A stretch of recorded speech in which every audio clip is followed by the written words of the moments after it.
Elizabeth. How are you today? I'm good. Great. Okay, so if you remember, I asked you to put one day of your diet into the Choose My Plate website. Right. And what that does is allow me to analyze everything that you ate for that one day so that we can just go over how it affects your mouth and how the nutrition in it kind of affects your daily life. I'm going to go over a few things with you really quickly, and then we'll move on to a few other things as well. But what I wanted to first point out to you was that you did awesome. Your nutrition is great. You know how to feed yourself. There are a few spots that need a little bit of help, but for the most part, you've got it. I just want to go over those few spots with you again. We'll go over the food groups first and the amount of calories you ate. Your grain was awesome. The food guide pyramid says that it wants you to have half of your, all of your total grains in one day be whole grains. You didn't have any refined grains at all, which is good. So going through whole grains, you had 6 ounces of whole grains in one day and no refined grains, which is great. If everybody did that, we'd all be a lot better off. Going through your vegetables, you were okay for the most part. You did eat quite a bit of vegetables, but it wasn't very varied, which can at some point result in like a nutritional deficiency. Vitamin A was a little bit low that I noticed. So there are a few things that you can eat, like carrots and sweet potatoes, things like that, that if you chop them up and cook them, are a lot more palatable than if you just eat them raw. Going to your fruits, you did eat whole fruit, which is great. You actually were just a tiny bit underneath your whole fruit. You didn't have any fruit juice, which is fine because fruit juice has a lot of sugar in it. So if you just keep eating the fruit like you normally do, we can add just a little bit more, say like a bigger serving in one time, or if you want to add it to the end of the meal at some point, we can do that as well. Your dairy looks good. You do have an affinity for milk, so that's keeping you in good target. Protein foods were actually a little bit over, which isn't unusual here in the U.S. The only thing that you were lacking in was seafood, but this was just a one-day diet, and I know that you do like a little bit of seafood, so just keep that in mind. It's good for omega-3 fatty acids and good things for your heart. With your total calories, you were just a little bit under, but I know that's not normally the case. You're usually right on target, so whatever you want to keep doing there is fine with me. You did good. Going over a few things, I think I already pointed out some of them, like the vitamin A you were a little bit lacking in. You can get that from your green leafy vegetables. Like I said, the carrots and the sweet potatoes are also a good way to get them. Your vitamin D was lacking, and I don't think it's because you don't drink enough milk. I think it's just because maybe there isn't a whole lot of sunlight. Because I'm a student, Because you're all a the student. time. Exactly. Vitamin K was one that you could look into. I know that you said before you don't like kale, so spinach is really one of the few options that you have, but spinach can be made in many different ways.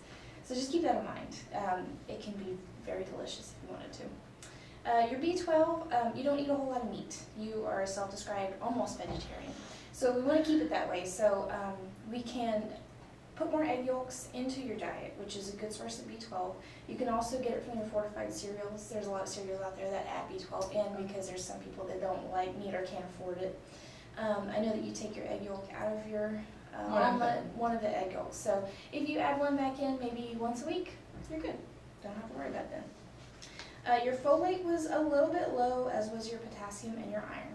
Now the iron was kind of going along with the meat because iron comes from red meat as well. So if you want to add, that egg yolk back in there, that comes back. Well, I don't like this. Are we able to edit? We can edit, so I'm just going to keep going. Okay. Iron. So you ate a lot of bananas. Your potassium is great, Okay. but it's still a little bit lacking. And I think that if you just vary yourself a little bit, like potassium and some strawberries, if you wanted to add some strawberries in there, everybody likes strawberries, right? So we'll do that. I'm just going to decide for you. Okay, so I just wanted to go over this one day that you wrote down for me. We have the one-day diet that you said you had at home. So, first I'm going to tell you a little bit about fermentable carbohydrates. These are the carbohydrates that are sticky, sweet, mushy, anything that will stay on your teeth and produce acid. And the acid comes from when the bacteria in your mouth meets that sugar in your food that's stuck to your teeth and it's just sitting there all day, and it continues to make acid on your enamel, which the enamel can begin to weaken, and that's kind of how a lot of cavities begin to form, especially if you haven't had a crack or anything in your teeth. So you've had a few things here and there. Going over your diet, I see that there's a lot of cereal, especially in the morning. You do have a banana every day, which is good for you, but at the same time can be a little bit cariogenic, which means that basically you'll get cavities easier. You have spaghetti, tortillas, milk, which surprisingly milk has a little bit of protein in it, but not enough to balance all the sugars out in your diet. And then we come to nighttime. Nighttime seems to be when you eat most of your sugar, and the only problem that I see with that is that, well, one, is a lot of sugar at nighttime, and two, the milk and the cookies, they're all cariogenic. They all cause cavities, and I know that you're not eating them and then waiting 4 hours before you go to bed and brush your teeth, but at the same time, all of that can form bacteria very quickly. So if you're not keeping that in mind, it can become a problem later on. So I just wanted to let you know about that. Let's see. I'm going to have you go through this diet plan that you gave me. This is another day. And I just want you to circle everything for me that would be considered cariogenic, or something that would cause cavities, something that is a fermentable carb. Well, you had cereal last time. And then I know bread has sugar in it. Chips always stick in my teeth. Well, beans stick in my teeth, and rice. Cornbread, that's a bread. And honey is very sugary, and you just said milk. And ooh, definitely this cupcake. And milk, yeah. Cool. Thank you, ma'am. Okay, so definitely the Cheerios and the Honey Bunches of Oats for sure. And I know that whenever you have milk in the morning, it's almost always almond milk, which is great because almond milk doesn't have any extra sugar in it. The one I got, yeah. The one that, yeah, it's unsweetened, and it doesn't have any lactose in it, which is the milk sugars that come from regular cow's milk. So I know that has a lot of calcium in it, so that's good for you. If you stick with the almond milk, that'll buffer everything in the Cheerios and Honey Bunches of Oats. So that's good. You stick with that one. Those are cariogenic, but the almond milk makes sure that it's neutral. It neutralizes everything in your mouth. The sandwich that you had, definitely the bread is cariogenic. The root chips, even though they're like root chips, they can still be considered cariogenic because they have a lot of sugar in them naturally. Anything root vegetable is going to have a lot of sugar, unfortunately. Then that was the only thing there. However, with everything else that you had, all of the vegetables and the turkey, since it has a lot of protein in it, it's going to buffer everything out, which is great. Plus you had water, so that's good too. Going here, we actually had some gala apples, and apples have a lot of sugar in them. So I think you might have just overlooked that one, but the apples have a lot of sugar in them. Even though they have a lot of water content and they're very crunchy, they still do have sugar in them. But you had water with it, so you don't have to worry about that either. So far you're doing really good. So the fried chicken does have a breading on it most of the time, but with all the oil, if it's fried, with all the oil and the fats that go along with it and the protein, that'll completely balance that out. The beans and rice, the beans are actually made entirely of protein, basically. So unless you have them, I don't know, coated with sugar, you're not going to have to worry about that so much. The rice is definitely cariogenic, as with the cornbread, the honey, and the milk. But the good thing is, with all the fried chicken and with the sausage that you had that same time, you don't have to worry about an acid attack there either. So really, you're doing really good at this. The only thing, and this is left over from last one, the vanilla cupcake and the 2% milk. I mean, it has, again, fat in it and some protein in it, but not enough to buffer all the lactose and the sugars. Not to mention the vanilla cupcake is just all sugar. It is delicious. So, okay, going through all of this, it looks like you have a pretty good grasp of what you need to do and what you don't need to do as far as your diet goes. So what I wanted to just go over with you is that I made you up a meal plan that I think might balance out everything that's going on in your diet, and hopefully we can bring the sugar intake under control and also still, you know, give you quite a bit of options and choice. So starting with breakfast, I know that you get up early.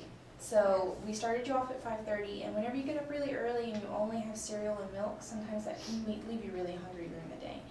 Don't always have the choice, say when we're in clinic, to have a snack. So what I did was I wanted to replace the morning grains with egg white omelets, and I want to put some veggies like bell pepper and tomato in there, and I know you like hummus, so I added some hummus. You can have any type of hummus you want. Hummus has a lot of good oils in it, it has a lot of garlic, and it's good and it's filling because it's made of protein, garbanzo beans. I also gave you some pita bread so that whenever you have all of that together, man, that'll make you feel really good and it'll fill you up for a long time. I put the almond milk back in there, and hopefully we can keep that going because the almond milk is great for buffering, but it still tastes good and it's good for calcium. Your morning snack at around 9:30 if we're able to. Good low-fat cheese stick and then the water, which is what you were having before. So we're good with that. I wanted to keep a lot of the same things the same way because you know what you're doing. Like with everything. Your lunch, I know that you like your veggies, which is great, so we have a lot to work with.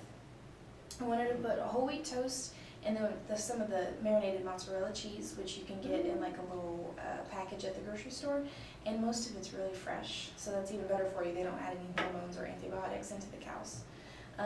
Asparagus and avocado and sun-dried tomatoes are all good. None of them are carcinogenic except for the toast, and the carcinogenicity is gone whenever you buffer everything with, especially with cheese.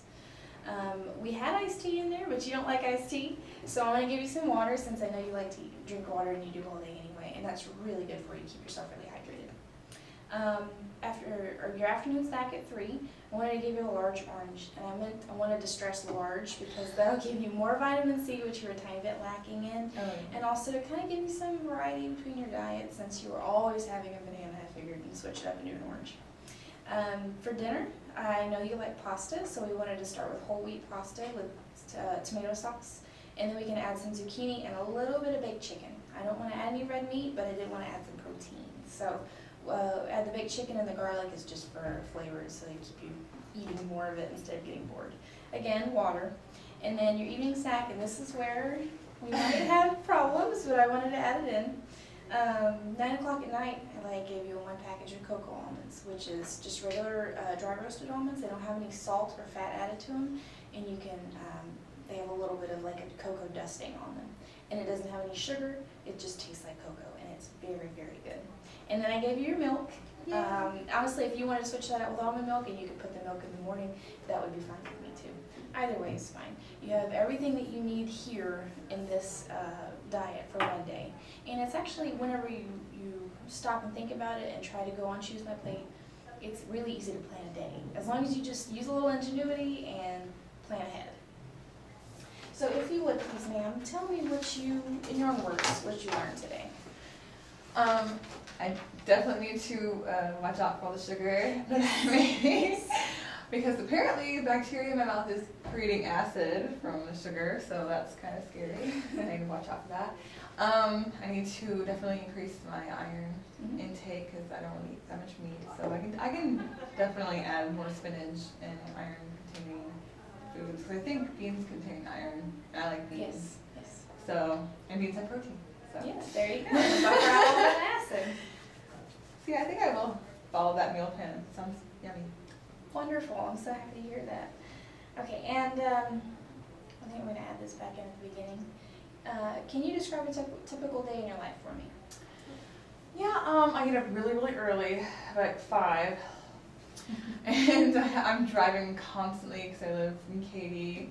And I'm in school all the time, in clinic. And so I do plan ahead, but sometimes, like now I'm eating a peanut butter and jelly sandwich. Oh. For lunch. So I need to incorporate more vegetables and apparently more variety of vegetables. Yeah, so I just need more time. Yes, everybody needs more time. And I'm getting that it's just busy. All the time it's just busy. So what you want to keep in mind is knowing what your schedule is, and also that it changes constantly. It can be a challenge for anyone, including somebody who doesn't have a whole lot of money because we're in school and we don't have jobs. So keep that in mind whenever you're planning ahead. That's why it's good to have options to see what you can eat to replace other things. Say like if you actually did want to eat meat, but if you couldn't afford to buy a whole bunch of it, or if you couldn't afford to buy the stuff that you wanted, you can sub things in and then just at some point start to add that in once you start working or something like that. So, let's see here. Aside from that, the only thing that I see that we haven't gone over is the fact that you have a very low acid attack time during your day, which you already had, mostly because of the fact that you drink so much water and you love milk, which is great. So the oral clearance that's provided, which is, you know, clearing all of the food particles and everything out, when you're drinking all of the milk and the water is actually great because you're also eating vegetables with it, you're having, again, the water, and the things that you eat tend to clear because there's a lot of crunchy food that you have in your diet. So for the most part, I feel like you did great. It's just those few little areas that we can work on, and I'll give you that food plan, and then you can get to working on it. Okay,